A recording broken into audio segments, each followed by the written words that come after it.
Hello বন্ধুরা, তোমরা সবাই কেমন আছো? আশা করি তোমরা সবাই অনেক ভালো আছো। আমিও ভালো আছি। তো আজকে ব্লগটা শুরু করছি সকালবেলা। এখন সকাল না, এখন ভোরবেলা।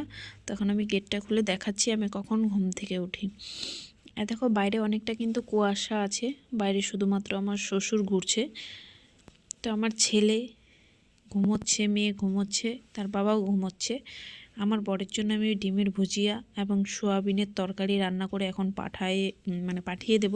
তাকে তো 8টার মধ্যেই বাড়ি থেকে পাঠিয়ে দিতে হবে, না হলে সকালবেলা ও খাবার নিয়ে যেতে পারবে না। আর আমার তো ডিউটি আছেই, আমাকে তো ডিউটিতে যেতেই হবে।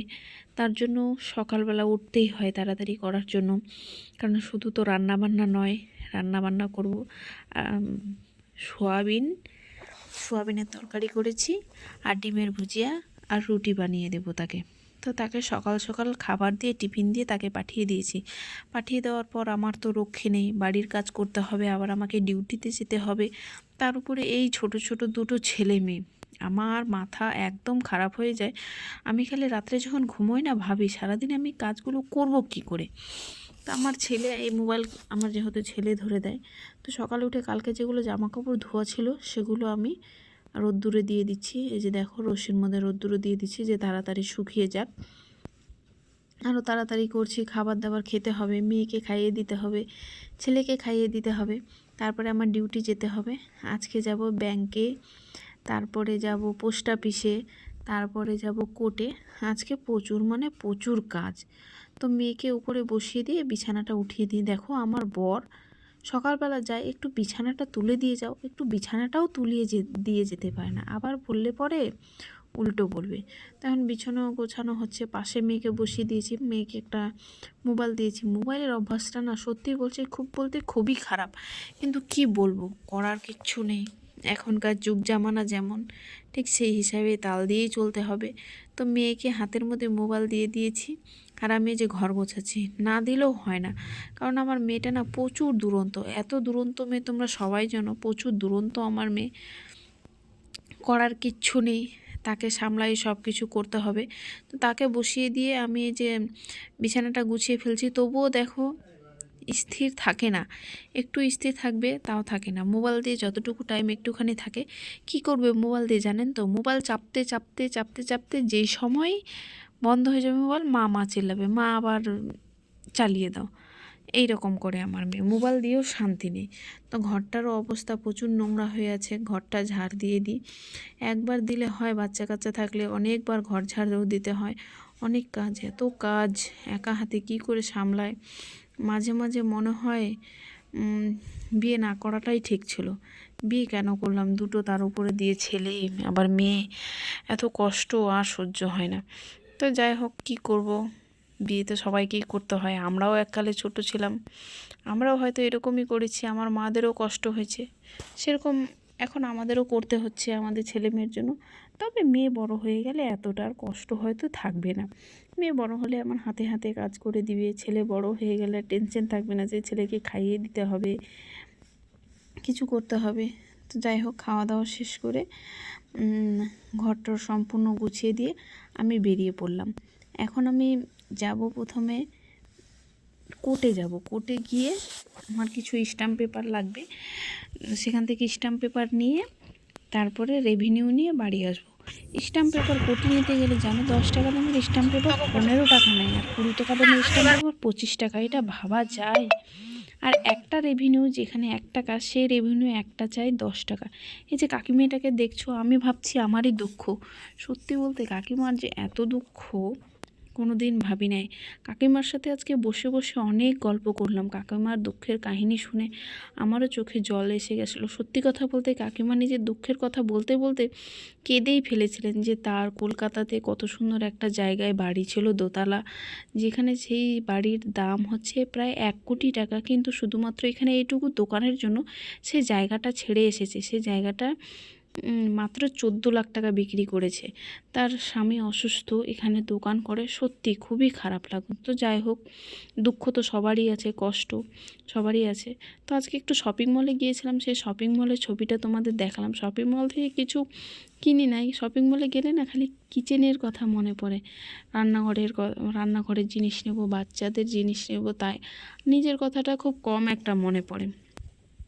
কি করব, এখন তো সংসারী হয়ে উঠেছি, তা করতেই হবে। আগে মনে হতো খালি নিজেরটা বিয়ের আগে, আর এখন সব দিক সামলাতে হয়। যাই হোক, সেখান থেকে অল্প কিছু শপিং করে মায়ো থেকে আমার মেয়ে আর ছেলের জন্য কেক নিয়ে আমি বাড়ি যাচ্ছি টোটোতে। আজকে প্রায় বেলা হাঁটতেই বাড়ি যাচ্ছি। বাড়ির কী অবস্থা হয়ে আছে সে তো আমি বলতে পারছি না। বাড়িতে সারাদিন যদি বাইরে থাকি, ছেলে মেয়ে খাবে, ঘরটোর আবার এলোমেলো করে ফেলে। যেমন কি সারাদিনে যে কয়বার আমার ঘর গোছাতে হয় কোনো ঠিক নেই। দেখো, আমি যা ধরেছিলাম তাই। বাড়ির অবস্থাটা দেখো একটু, নিচে উপরে খাটের তলে সব বই থেকে শুরু করে, পট থেকে শুরু করে সব কি অবস্থা। একবার দেখলে, না দেখলে বিশ্বাস করবে না যে আমার ঘরের এই অবস্থায়। যে আমার মেয়েকে দেখো, মেয়ে চুপচাপ বসে বসে নিচে খেলছে, মেয়েকে নিচে বসিয়ে দিয়েছি, বলে বিছানাটা করে নিই, তারপরে উপরে দিব রুমাল, কত কিছু দিয়ে ছেলে মেয়ে পড়াশোনা করে। আর ছেলে মেয়ে দুটো হয়েছেও দুষ্টু, কী করব, এমন করেই চলতে হবে। ঘরটা না খুব একটা ভালো মতো গুছিয়ে রাখতে পারি না, শুধুমাত্র এই ছেলে মেয়ে দুটোর জন্য। কি করব, পায়ের মধ্যে প্রথমে মোজা পরে নিই, কারণ ঠান্ডা যদি একবার লেগে গেল, আমি যদি বাড়িতে বসে পড়ি তাহলে তো মুশকিল আছে অনেক। কী করে কাজ করব, কারণ বাইরেও কাজে যেতে হবে, বেশি তো আর ছুটি নেওয়া যাবে না না। তো যাই হোক, মেয়ে দেখো, মেয়ে নিচে বসে বসে মনে হচ্ছে পণ্ডিত মাস্টারই উনি, ম্যাডাম পড়াশোনা করছে। আর ওকে দাদার বই খাতা নিয়ে কাড়াকাড়ি করে। দাদা যেই জিনিসটা নেবে তারও সেই জিনিসটাই লাগবে। উপরে কোনো মতো বিছনা করে তাকে বসিয়ে দিলাম উপরে, আমি বলছি নিচটা এখন পরিষ্কার করি। পুরো চৌকির তল থেকে শুরু করে পুরো ঘর বাড়ি সব পরিষ্কার করে দিই। আমারও হাতের কাজ আছে। আর কাঠের গাড়িটাও দেখো, কাঠের গাড়িটাও ঘরের ভিতরেই ঢুকিয়ে রাখছে। কী অবস্থা, কপাল কপাল, এমন না হলে আর হয় না। তো সব কিছু পরিষ্কার করে টোরে আমারও একটু খাতা নিয়ে বসতে হবে। দেখো নিচে নামার জন্য কেমন করছে, যদি পড়ে যায় একবার আবার কেলেঙ্কারি হবে। আবার এই মেয়েকে নিচে নামিয়ে দিলাম, যে নে তুই নিচে খেল একা একা, আমি এদিকে করি। তারপরে নিচ টিচ পুরোটা পরিষ্কার করে নিচ্ছি। পরিষ্কার করার পরে এই যে ঝাড়ু দিয়ে দিচ্ছি। দেখো টিস্যু পেপার একদিকে, এটা একদিকে, ওটা একদিকে, মানে কোনো জিনিস নিজের জায়গায় ঠিকঠাক থাকে না, ভগবান জানে। আর যে কৃষ্ণ ঠাকুরটা, এই কৃষ্ণ ঠাকুরটা কিন্তু ওর বাবা এঁকেছে। তো কোনোরকম পরিষ্কার, আমি একদিকে পরিষ্কার করব, আমার মেয়ে আবার উঠাই ফেলে দিবে। আমার পিছনে পিছনে খালি সব সময় ঘুরতেই থাকে আর ঘুরতেই থাকে। আমি যেখানে যাব সেখানে যাব, কাজটাও না শান্তি মতো করতে পারি না। বাড়িতে যে কাজকর্ম করব সেটাও একটু শান্তি মতো করতে পারি না। তো যাই হোক, জামা কাপড় সব গুছানো হচ্ছে, বাইরেটারও অবস্থাটা একটু দেখো।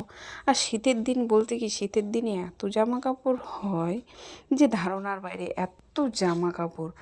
কারণ বাচ্চার তো জামা কাপড় লাগবে, নিজেদের কিছুটা একটু কম হলেও, ছেলে মেয়ে একটা রুমের মধ্যে। আর পাশের রুম যে একটা আছে, সে পাশের রুমে ভাড়া দেওয়া আছে, যদিও তারা দুদিনে চলে যাবে, তাদের পরীক্ষা শেষ হয়ে গিয়েছে। আমার বাবার বাড়ির ওখানে 3-4 জন আছে এবং তার সাথে আমার বোনও আছে।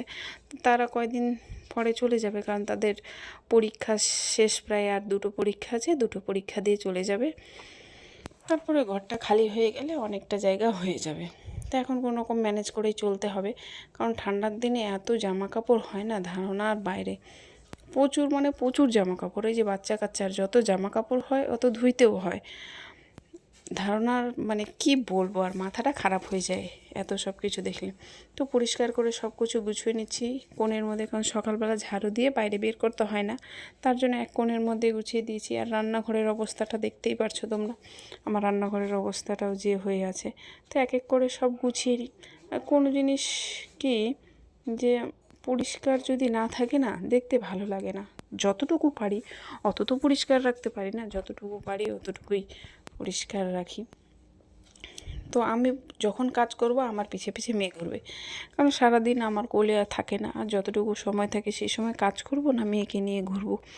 তো মেয়ে তার জন্য আমার কোলেই উঠতে থাকে, সব সময় আমার পিছনে ঘুরে বেড়ায়। মেয়েকে কোলে নিয়ে কিছু করতে হবে। তো যাই হোক, রান্নাঘরটা পরিষ্কার করে কোলে নিয়েই ঝাড়ু দিচ্ছি। যতটুকু সম্ভব মেয়েকে রাখা, মেয়েও তো চায় না আমি মার কাছে থাকি। ও তো ছোটো, ও কী বোঝে যে মা কাজ করে বা কিছু, কিন্তু সেটা তো করতে হবে। গ্রিলটা লাগিয়ে দিই, বাইরের লাইটটা বন্ধ করে দিয়ে এখন উপরে ওকে বসিয়ে পড়ি। উপরে বসিয়ে দিয়ে আবার ছেলের আবার স্কুলে ভর্তি আছে কালকে, ছেলের আবার স্কুলে ভর্তি করতে যেতে হবে। আর রাত্রেবেলা দেখো দুই ভাই বোনের কী নাচ, এটাই তো আনন্দ। সারাদিন শেষে যদি দুজনের হাসিটা দেখি না, সত্যি মনটা ভরে যায়। তো আমার ভিডিওটা আজ এই পর্যন্তই ছিল। নেক্সট ভিডিও দেখার জন্য তোমরা সবাই রেডি থাকো। ধন্যবাদ সবাইকে ভিডিও দেখার জন্য।